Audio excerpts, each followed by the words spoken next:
छठा अध्याय, पहला इजहार और पुराने राज का खुलासा। सैयब और फातिमा के रिश्ते में अब गर्माहट और सहजता आने लगी थी।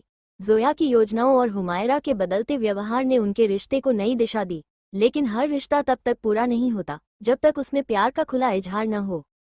सैयब का खास प्लान। सैयब ने फातिमा के लिए एक खास शाम प्लान की। उसने जोया की मदद ली, जो पहले ही रोमांटिक चीज़ों में एक्सपर्ट मानी जाती थी। जोया, मुझे एक ऐसी जगह सजाने में मदद करो जहां मैं फातिमा से अपने दिल की बात कह सकूं। अब वक्त आ गया है कि मैं उसे बता दूं कि वो मेरी जिंदगी का सबसे खूबसूरत हिस्सा है, सैयब ने कहा। जोया ने झील के पास एक छोटा सा सेटअप प्लान किया, जहां कैंडल लाइट, हल्की म्यूजिक और गुलाबों से सजावट की गई। भाई, ये जगह फातिमा को तुम्हारे प्यार में और भी पागल कर देगी, जोया ने मजाक करते हुए कहा। प्यार भरी शाम। शाम को सैयब ने फातिमा से कहा, आज रात तुम्हें मेरे साथ चलना है, कोई बहाना नहीं चलेगा। फातिमा हैरान थी, लेकिन उसने बिना किसी सवाल के हामी भर दी। जब वे झील किनारे पहुंचे तो वहां का नजारा देखकर फातिमा की आंखें चमक उठीं। सैयब, ये सब किसके लिए किया है? उसने हल्के से मुस्कुराते हुए पूछा। तुम्हारे लिए, और खुद के लिए भी, क्योंकि अब मैं तुम्हें और छुपकर पसंद नहीं कर सकता, सैयब ने सीधे उसकी आंखों में देखते हुए कहा। फातिमा ने पहली बार सैयब के चेहरे पर इतनी गंभीरता देखी। क्या तुम मुझसे प्यार करती हो? सैयब ने सवाल किया। फातिमा का दिल तेजी से धड़क रहा था। उसने मुस्कुराते हुए कहा, शायद हाँ, और शायद मैं इसे महसूस करने में देर कर रही थी, लेकिन अब यकीन है कि हाँ, मुझे भी तुमसे प्यार है। सैयब ने राहत की सांस लेते हुए कहा, तो फिर इस रिश्ते को अब प्यार और दोस्ती से भर देते हैं। लड़ाई झगड़े तो वैसे भी हमारे रिश्ते का हिस्सा हैं। दोनों हंस पड़े। ये पहली बार था जब दोनों ने अपने दिल की बात खुलकर कही। हुमायरा का अतीत सामने आता है। उसी रात घर में कुछ ऐसा हुआ जिसने कहानी को नया मोड़ दे दिया। फातिमा ने हुमायरा का वो खत जोया को दिखाया। जोया, मुझे लगता है कि यह बात सैयब को पता होनी चाहिए, लेकिन अम्मी चाहती है कि यह राज उनके पास ही रहे, फातिमा ने उलझन भरे स्वर में कहा। जोया ने सहमति जताई, लेकिन तभी सैयब कमरे में आ गया। क्या बात हो रही है? और यह कौन सा खत है? उसने सीधा सवाल किया। फातिमा और जोया दोनों चुप हो गए। सैयब ने खत हाथ में लिया और उसे पढ़ा। उसके चेहरे का रंग उड़ गया। ये कौन है? अकरम, उसने गहरी आवाज में पूछा। फातिमा ने डरते हुए कहा, यह अम्मी के अतीत से जुड़ा है, वो आपका कुछ नहीं बिगाड़ेगा। अम्मी ने इसे कभी आपको बताना जरूरी नहीं समझा। सैयब ने खुद को शांत करते हुए कहा, अम्मी ने कभी यह सब बताया क्यों नहीं? मैं उनका बेटा हूँ, मुझे हक है उनके अतीत को जानने का। मैं उनसे बात करूंगा। माँ बेटे का टकराव। सैयब सीधा हुमायरा के कमरे में गया। अम्मी, ये खत किसका है? और यह सब आपने मुझसे क्यों छुपाया? उसने गुस्से में पूछा। हुमायरा ने गहरी सांस लेते हुए कहा, सैयब, यह मेरी जिंदगी का हिस्सा है जो बीत चुका है। मैंने तुम्हारे अब्बू और तुम्हारे लिए अपनी पूरी जिंदगी दे दी। यह अतीत था जो अब कोई मायने नहीं रखता, लेकिन ये जानना मेरे लिए जरूरी है। क्या आपने अकरम से प्यार किया था? सैयब ने जोर देते हुए कहा। हाँ, किया था, लेकिन मैंने उसे हमेशा के लिए छोड़ दिया, क्योंकि मेरे लिए मेरा परिवार सबसे ऊपर था। तुम्हारे अब्बू ने मुझे वही प्यार दिया जिसकी मैंने उम्मीद की थी, हुमायरा ने कहा। सैयब कुछ देर चुप रहा, फिर उसने कहा, आपने जो किया वो आपकी ताकत दिखाता है, लेकिन मुझे ये सब जानकर थोड़ा अजीब लग रहा है। मुझे वक्त चाहिए इसे समझने के लिए। फातिमा और सैयब का फैसला। रात को सैयब ने फातिमा से कहा, मुझे नहीं पता कि अम्मी का अतीत मेरे आज को कितना प्रभावित करेगा, लेकिन मैं ये समझता हूँ कि उन्होंने जो भी किया वो हमारे लिए था। हमें उनका साथ देना चाहिए। फातिमा ने हामी भरी और कहा, रिश्ते सिर्फ आज पर नहीं टिकते, उन्हें समझने के लिए हमें हर पहलू को स्वीकारना पड़ता है। मैं तुम्हारे साथ हूँ। सैयब ने पहली बार महसूस किया कि फातिमा उसका सबसे बड़ा सहारा है। उसने उससे वादा किया कि वो हर परिस्थिति में साथ खड़ा रहेगा। अगले अध्याय में हुमायरा और सैयब के रिश्ते में आई दरार कैसे सुलझेगी? जोया की जिंदगी में आने वाला नया मोड़। फातिमा और सैयब के रिश्ते में पहली बड़ी चुनौती। 7वां अध्याय, रिश्तों की नई परीक्षा। हुमायरा के अतीत के खुलासे के बाद घर में माहौल थोड़ा असहज हो गया था। सैयब भले ही समझने की कोशिश कर रहा था, लेकिन कहीं न कहीं उसकी सोच पर असर पड़ रहा था। फातिमा यह महसूस कर रही थी और उसे डर था कि यह बात परिवार के रिश्तों पर गहरा असर डाल सकती है। हुमायरा का अपराध बोध। हुमायरा अपने कमरे में अकेली बैठी थी।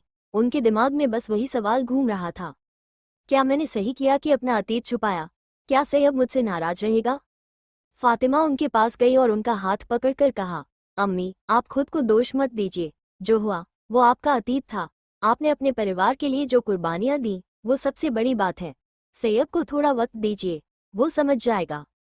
हुमायरा ने फातिमा को प्यार से देखा और कहा, बहू, तुमने इस घर में आकर जो सुकून लाया है उसके लिए मैं हमेशा तुम्हारी आभारी रहूंगी। बस तुम सैयब का ख्याल रखना, वो थोड़ा जिद्दी है लेकिन दिल का अच्छा है। सैयब की उलझन। सैयब अपने दोस्त आरिफ के साथ बैठा था। आरिफ ने उसे देखा और पूछा, क्या बात है, तू आजकल बहुत परेशान दिख रहा है, सब ठीक तो है ना? सैयब ने सारी बात आरिफ को बताई। यार, ये सब सुनकर मैं थोड़ा उलझन में हूँ। अम्मी का अतीत, और उन्होंने यह मुझसे छुपाया, क्या मैं उन्हें गलत समझ रहा हूँ? आरिफ ने जवाब दिया, देख, हर इंसान का अतीत होता है, लेकिन जो चीज़ें उसने अपने वर्तमान और भविष्य के लिए की हैं वो ज़्यादा मायने रखती हैं। तेरी अम्मी ने तुझे और इस घर को संभालने के लिए अपनी भावनाओं को पीछे छोड़ा। तूने हमेशा उनकी ताकत को देखा है, अब उनकी इंसानियत को भी देख। सैयब को आरिफ की बात समझ आई। उसने सोचा, मुझे अम्मी से खुलकर बात करनी चाहिए, शायद मैं ही गलत समझ रहा हूँ। जोया की नई चुनौती। इसी बीच जोया की जिंदगी में एक नया ट्विस्ट आया।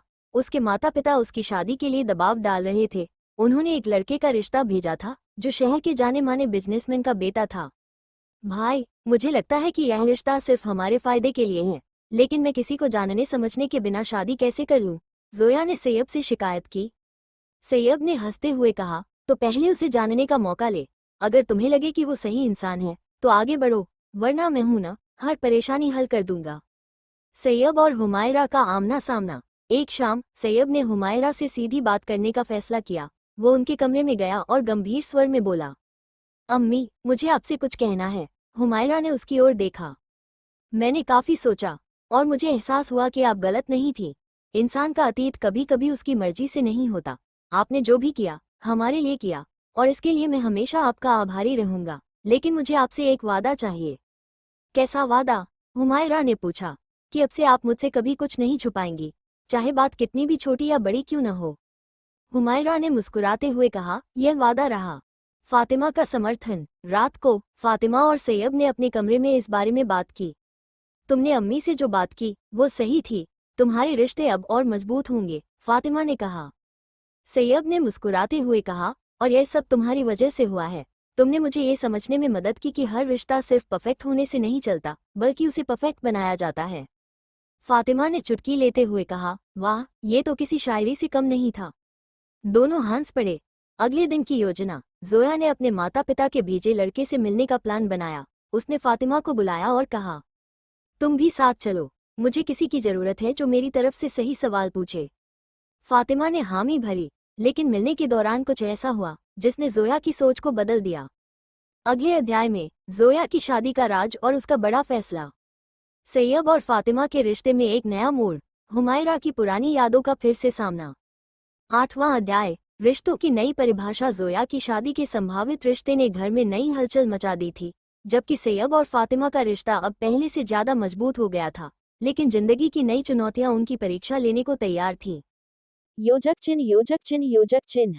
जोया की मुलाकात। जोया फातिमा को लेकर उस कैफे पहुंची जहां उसकी मुलाकात उस लड़के अयान से तय थी। अयान पहले से ही वहां बैठा था। वह एक गंभीर व्यक्तित्व का व्यक्ति लगा। जैसे ही जोया और फातिमा वहां पहुंची, अयान खड़ा हुआ और दोनों का अभिवादन किया। मैं अयान, और मुझे खुशी है कि आप मुझसे मिलने आए, उसने मुस्कुराते हुए कहा। जोया ने सीधे सवाल पूछने का फैसला किया, तो अयान, आपके बारे में सुना कि आप अपने पिता के कारोबार में शामिल हैं, लेकिन ये शादी आपके लिए क्यों महत्वपूर्ण है? अयान ने ईमानदारी से जवाब दिया, यह शादी मेरे माता पिता की ख्वाहिश है, लेकिन मैं चाहता हूँ कि यह फैसला दोनों के बीच सहमति और समझ पर आधारित हो। मैं आपको जानना और समझना चाहता हूँ, क्योंकि मैं किसी जबरदस्ती की शादी में विश्वास नहीं करता। ये जवाब सुनकर जोया और फातिमा दोनों प्रभावित हुई। फातिमा ने अयान से पूछा, अगर जोया इस रिश्ते को आगे बढ़ाने में वक्त लेना चाहती है, तो क्या आप उसे वह स्पेस देंगे? अयान ने सिर हिलाते हुए कहा, बिल्कुल, मैं किसी तरह का दबाव नहीं डालूंगा। रिश्ते वक्त लेते हैं, और मैं इस बात को समझता हूँ। फातिमा का डर। कैफे से वापस आते वक्त फातिमा ने जोया से कहा, अयान तो समझदार और विनम्र लगता है, लेकिन तुम्हारा दिल क्या कहता है? जोया ने थोड़ा झिझकते हुए जवाब दिया, मुझे वह अच्छा लगा, लेकिन क्या ये सही फैसला होगा? शादी का फैसला इतना आसान नहीं होता, फातिमा। मुझे डर है कि कहीं ये रिश्ता भी किसी समझौते में न बदल जाए। फातिमा ने उसे सांत्वना दी, तुम्हारे पास वक्त है, सोच समझ कर फैसला लो। और हाँ, अपने दिल की सुनो। अगर रिश्ता सच्चा है तो वह अपना रास्ता खुद बनाएगा। हुमायरा के अतीत का फिर से सामना। उसी रात हुमायरा को अपने पुराने दोस्त की शादी का निमंत्रण मिला। यह वही दोस्त थी जिसने अकरम के साथ उसकी कहानी का गवाह था। हुमायरा इस निमंत्रण को देखकर परेशान हो गई। उसने फातिमा से कहा, मैं वहां नहीं जा सकती। अकरम से जुड़ी हर चीज मेरी जिंदगी में तूफान ला सकती है।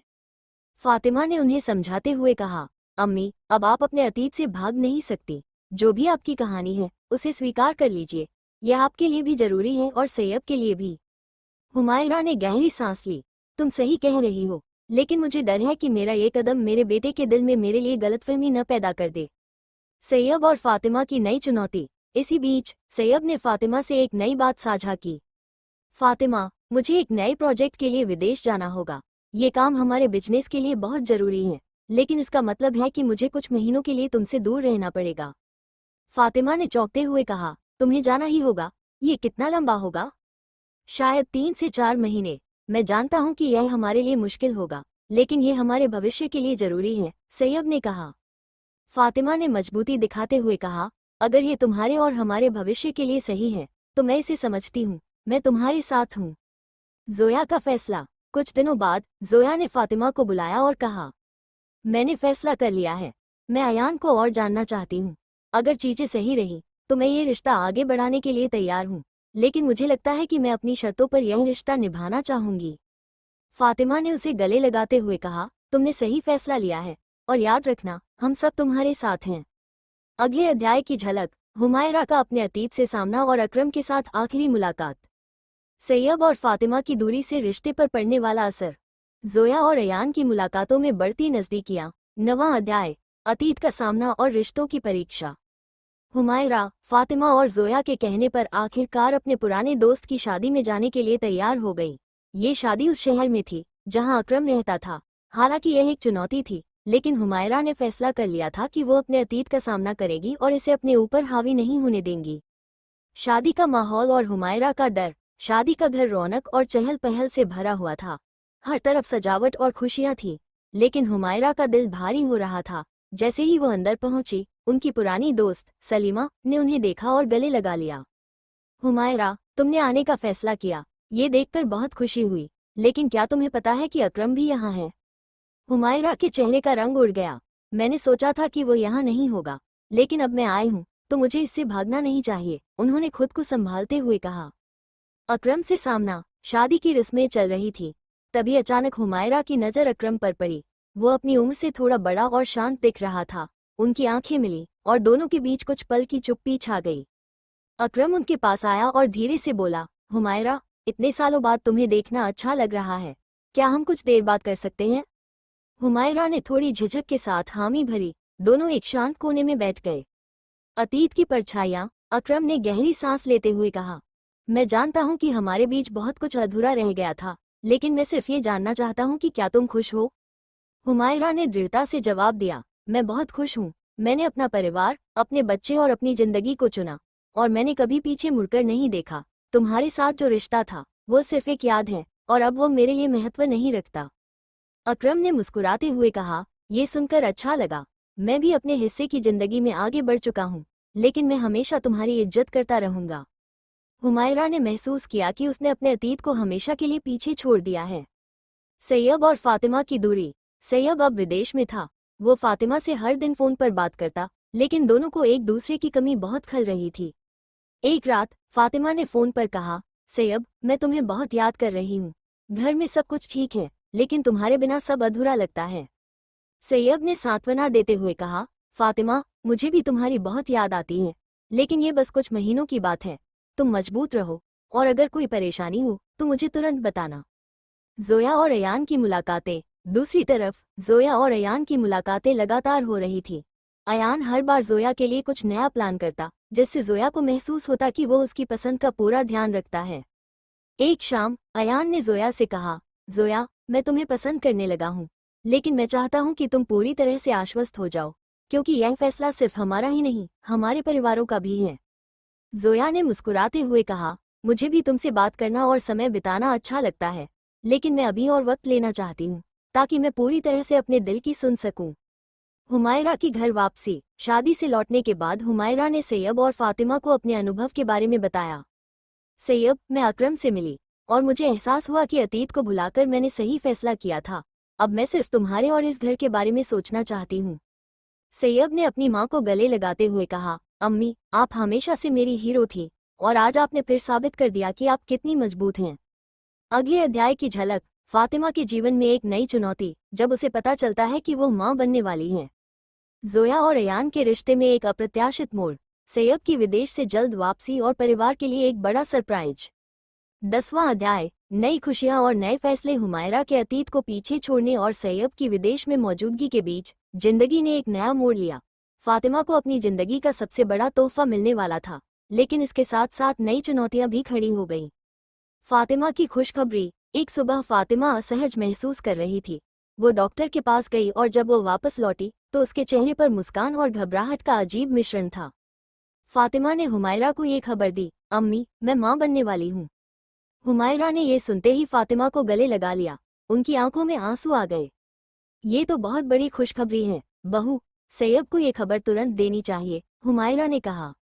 फातिमा ने झिझकते हुए कहा, मैं सोच रही थी कि यह खबर उसे सरप्राइज के तौर पर दूं जब वो वापस आएगा, लेकिन यह फैसला सही है या नहीं, मुझे समझ नहीं आ रहा। हुमायरा ने समझाया, ये खबर उसके लिए खुशी का सबसे बड़ा कारण होगी, उसे बताने में देर मत करो। सैयब को खबर। रात को फातिमा ने सैयब को फोन किया। वो उत्सुकता से पूछ बैठा, फातिमा, तुम ठीक हो? तुम्हारी आवाज़ थोड़ी अलग लग रही है। फातिमा ने मुस्कुराते हुए कहा, सैयब, मुझे तुम्हें एक खास बात बतानी है, लेकिन पहले वादा करो कि तुम शांत रहोगे। शांत? मुझे डरा क्यों रही हो? जल्दी बताओ, सैयब ने चिंतित होते हुए कहा। सैयब, मैं माँ बनने वाली हूँ, फातिमा ने धीरे से कहा। कुछ पल की चुप्पी के बाद सैयब खुशी से चिल्ला उठा, क्या ये सच है? फातिमा, तुमने मुझे दुनिया का सबसे खुश इंसान बना दिया। मैं तुरंत वापस आना चाहता हूँ। फातिमा हंस पड़ी, तुम्हें प्रोजेक्ट पूरा करना होगा। मैं यहाँ ठीक हूँ और अम्मी मेरे साथ हैं। योजक चिन्ह, योजक चिन्ह, योजक चिन्ह। जोया का नया मोड़। इसी बीच जोया और अयान का रिश्ता और गहरा हो रहा था। अयान ने जोया को एक खास जगह पर बुलाया। जोया, मैं तुम्हें और वक्त देने के लिए तैयार हूँ, लेकिन मैं ये रिश्ता आगे बढ़ाना चाहता हूँ। क्या तुम मुझ पर भरोसा करती हो? जोया ने मुस्कुराते हुए कहा, अयान, मैं तुमसे प्रभावित हूँ, लेकिन मैं एक शर्त पर यह रिश्ता आगे बढ़ाऊंगी। मैं चाहती हूँ कि शादी के बाद भी मैं अपनी पढ़ाई और काम जारी रख सकूं।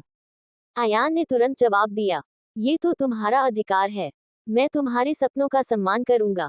हम इस रिश्ते को एक मजबूत साझेदारी बनाएंगे। योजक चिन्ह, योजक चिन्ह, योजक चिन्ह। सैयब की वापसी और परिवार का जश्न। कुछ हफ्तों बाद सैयब ने अपने प्रोजेक्ट को समय से पहले खत्म कर लिया और परिवार को बिना बताए वापस आ गया। जब वह घर पहुंचा तो उसने देखा कि फातिमा और हुमायरा बच्चे के आगमन की तैयारी में जुटी हुई थी। सैयब ने चुपके से पीछे से आकर फातिमा को गले लगा लिया। तो मेरी होने वाली माँ, कैसी हो?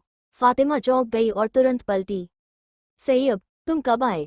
मैंने सोचा तुम्हारे बिना रहना बहुत मुश्किल है और अब मैं तुम्हारे साथ हर पल बिताना चाहता हूँ, सैयब ने कहा। हुमायरा ने सबको इकट्ठा किया और कहा, अब जब सैयब वापस आ गया है तो हमें इस नए सदस्य के स्वागत के लिए बड़ा जश्न प्लान करना चाहिए। परिवार का प्यार और नए रिश्ते। अगले कुछ दिनों में जोया और अयान की सगाई तय हो गई। अयान ने जोया के परिवार से वादा किया कि वो हमेशा उसकी आज़ादी और ख्वाहिशों का सम्मान करेगा। ये सुनकर सैयब और हुमायरा को संतोष हुआ। सैयब और फातिमा अपने आने वाले बच्चे के लिए कमरे की सजावट में व्यस्त हो गए। सैयब ने फातिमा से मजाक करते हुए कहा, अगर बच्चा मेरी तरह हुआ तो हम दोनों को संभालने में मुश्किल हो जाएगी। फातिमा ने चुटकी ली, अगर तुम्हारी तरह हुआ तो मैं पहले से ही तैयार हूँ, लेकिन अगर मेरी तरह हुआ तो सोचो कितना समझदार होगा। दोनों हंस पड़े और कमरे में खुशियों की गूंज फैल गई। अगले अध्याय की झलक। फातिमा की डिलीवरी और बच्चे के आगमन के साथ एक नई शुरुआत। जोया और अयान की शादी के दौरान एक बड़ा खुलासा। सैयब और फातिमा के रिश्ते में एक नई मजबूती। क्या आप 11वां अध्याय सुनना चाहेंगे?